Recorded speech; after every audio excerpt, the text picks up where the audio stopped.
Good day, ladies and gentlemen, and welcome back to another episode of Barony Co-op Madness with me, Cornish-Knight, and my co-associate, Defuax. Now, last time I had basically been brutally murdered by a ghoul, and we had done a bit more adventuring after that. And I believe we are still on the mining area of the game. We're on like the mining level section, so let us press on. Using the ice spell, I find it rather good. It slows enemies down, which is always good when you're playing as a... I wonder how that happened. Maybe I caught him in a blast effect or a spell or something. The NPCs can be a little bit squiffy in this game, I find. So, let me find the exit, which is always good.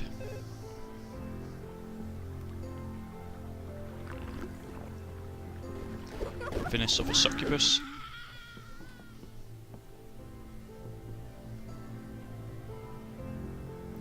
I think this is when we start having problems with the minotaurs. We get a lot of minotaurs start turning up, which is never fun. We tend to have poor luck with the minotaurs in this game. It seems they seem to come in batches of 3 when we play. So it's never a particularly fun experience, because obviously you have to then drop everything and start running.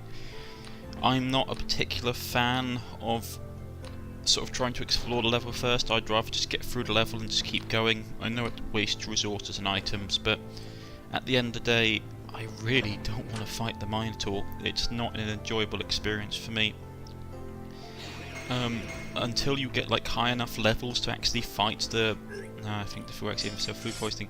Unless you're high enough levels to actually fight the Minotaur in the maze. Okay, what you basically call the red Minotaur, the actual game boss Minotaur that's in the labyrinth. Unless you're sort of high enough level to sort of fight him, you don't really want to be messing around with the Minotaurs at all, because I find it's pointless, because no matter how often you kill the blinking thing, it keeps coming back. So what's the point of fighting it when there's no real reward? It's not like you actually get a substantial reward for actually beating the Minotaur normally. So it's a kind of balancing act, I suppose. And once again, you can see the NPCs doing absolutely nothing to help me. It's one of the things I find with the NPCs in this game. They're either really useful or absolutely pointless, depending on... I was trying to trigger the booby trap, it didn't work unfortunately, depending on a number of factors, such as what weapons and armour they have, and basically what class they are. Because I think the NPCs can have classes, like if they can be a ranger, or if they can be a rogue, or whatever. It's like the spider's there, and the NPC's doing nothing to attack it. It's like, okay, well, why aren't you killing this spider? And it's a bit frustrating, to be honest. It makes you wonder what the NPCs are actually thinking about in their little artificial intelligent minds.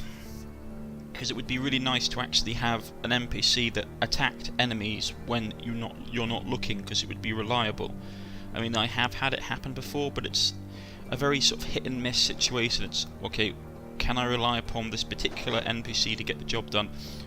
I picked up a nice pair of gauntlets there, which are always useful. Just decide to throw the gem at it. I always hate those double-cross boulder traps, the ones that sort of lock you in. So if you're... The worst one is when you get them in a couple of... I accidentally pressed the wrong button and blew the blinking doors off, to quote to politely quote a particular British film, The Italian Job. I was only supposed to blow the blinking doors off. I know I'm not using the actual accurate quote, but hey ho. Now, as always, since the Minotaur hasn't turned up on this map, we are literally just looting everything we can possibly get our grubby little mitts on. We're being very, very efficient. I mean, you can see Defuax has obviously already been through here and has identified and dumped anything that's not of value.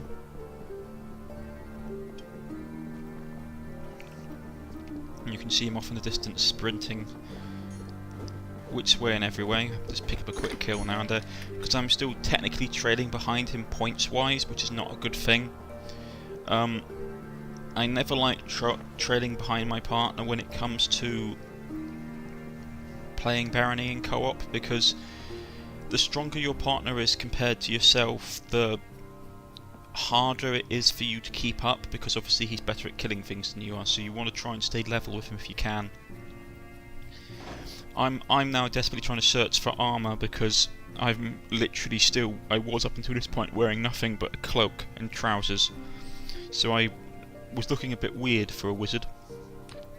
And just sort of looting the general area. As I said in the last video, we came across a lot of gems in this game, an obscene amount of gems, and unfortunately we had no way to really sell them, because you can only sell gems at the general store, I believe, or maybe a gemsmith or gem shop. I'm not totally sure, but I know that the gems are one of the harder items to get rid of, because you basically need a general store to sell them. I have no idea, without using a levitation scroll, how we would have got across that. Maybe if we had like a dig ability, like a dig spell, we could have dug our way across. That could have probably worked, or well, it would have worked in all honesty. Leveled up. I mean, the wizard is a relatively good character class if you're ever. So I've seen it a lot of times when discussing. Some people sort of ask, what class is a good class to start off with? What class is a good sort of training class for playing Barony? And in my opinion, it would probably be a mixture between either the paladin or the wizard, in all honesty. Now, the paladin I would choose because your intelligence with the paladin is relatively quick to rise, so you can identify items a lot quicker, and you can still learn magical spells like heal and light, which are very useful, while still having the combat ability to survive. I mean, the paladin is basically a lot more well-rounded class for a first-time beginner. The wizard I would recommend for someone who's a bit more who wants a little bit more challenge, but still is not totally sure with the game, because the wizard is massively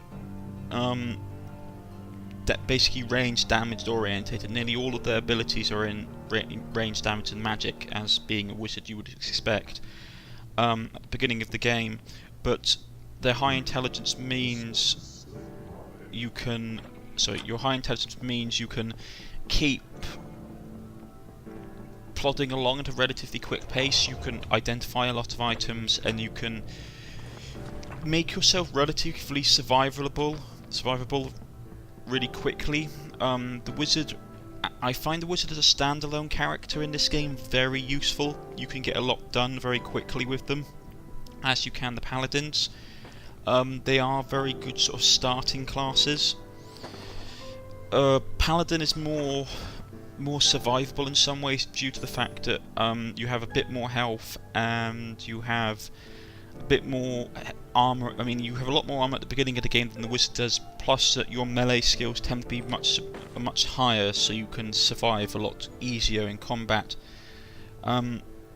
Wizards, I would say, would be for people that have a bit more experience with Barony, but are not yet ready to sort of dive straight into the more challenging classes like the rogue, or I believe it's the healer. I mean, one of the hardest characters you can play in this game, in my personal opinion, is the healer, straight out. I mean, the healer and the merchant in this game are really hard classes, and you need to be in a good balanced party if you want to play them. I mean, the merchant, I believe the merchant is predominantly a purely identification role. They're really good at identifying and doing trade, but besides that, the rest of their skills aren't particularly fantastic. I don't really play the merchant, so I can't say for sure. Yeah, we were just transitioning into the first forest level, as you can see here. I mean, I like this level. When you're playing as a wizard on this level, it's really easy to rack up a lot of kills, because goblins take an absolute ton of damage from fire spells. I don't know if it's because they're not particularly as well armoured as some of the other enemies. I mean, skeletons take a lot of damage from fire spells, but I find that you get a lot more goblins per level than you do skeletons, so you get a lot more XP for killing stuff. Slimes, on the other hand, slimes are just nasty. Never like the blue slimes in this game. They're as tanky as anything. They have a lot of health, and I don't know if it's, do they have like a high armor rating or something, but they absorb a lot of damage.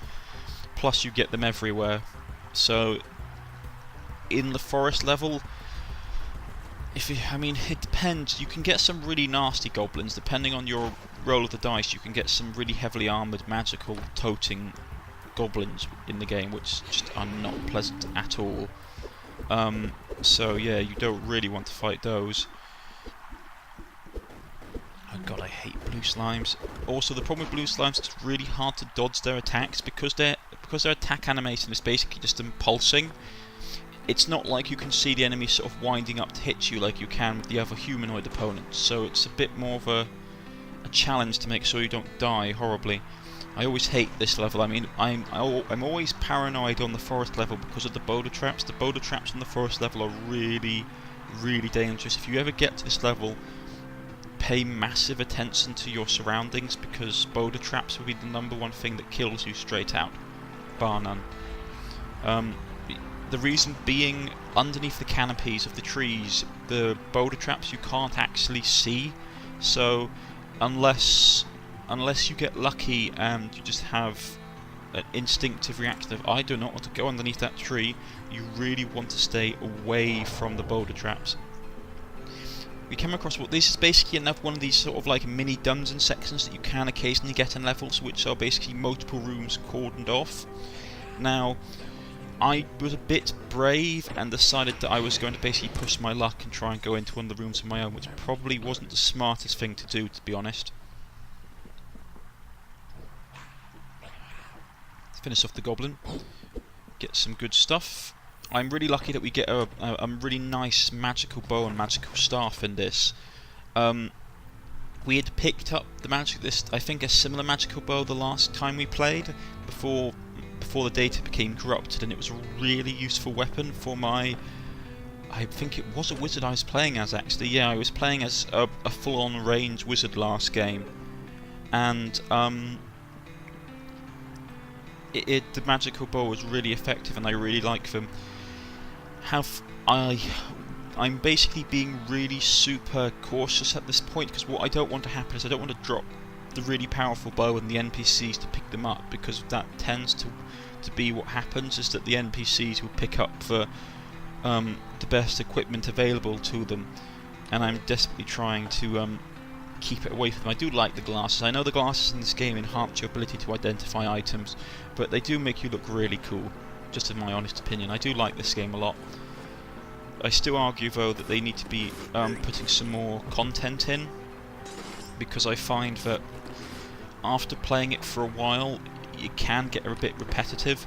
Now, I have been explained to me exactly how moldy food works. Moldy food doesn't always give you food poisoning. It's not 100% guaranteed food poison. It's I believe a 50% chance of food poisoning if it's not cursed. So you sort of want to use moldy food as a food of last resort. Keep it on you, but not really use it. It's one of these hard things. It's like a balancing act, I find, in this game. Everything in Barony is like a balancing act, which is that you can risk using moldy food. I mean, Defoe actually got really lucky there with the booby trap. You can see the boulders in this game are really hard to dodge, so you have to be super aware of what you're doing.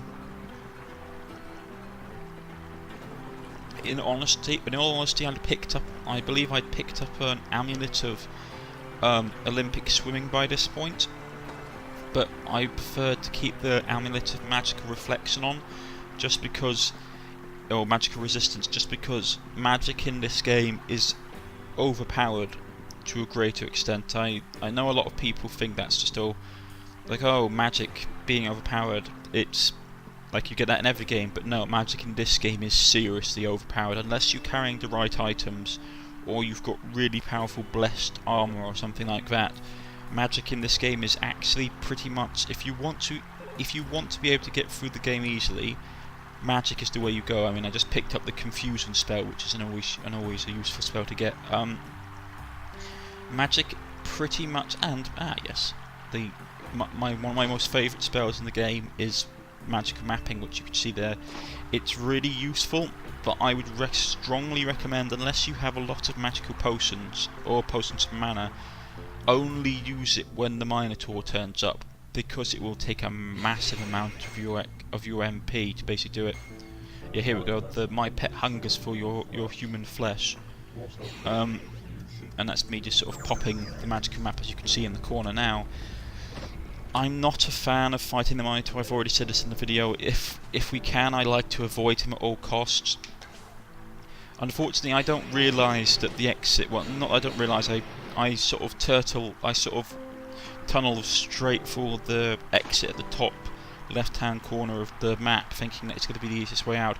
Unfortunately, I believe it's going to be one of these... Actually, wait, is it? No, it is a... Oh yeah, it is a locked door.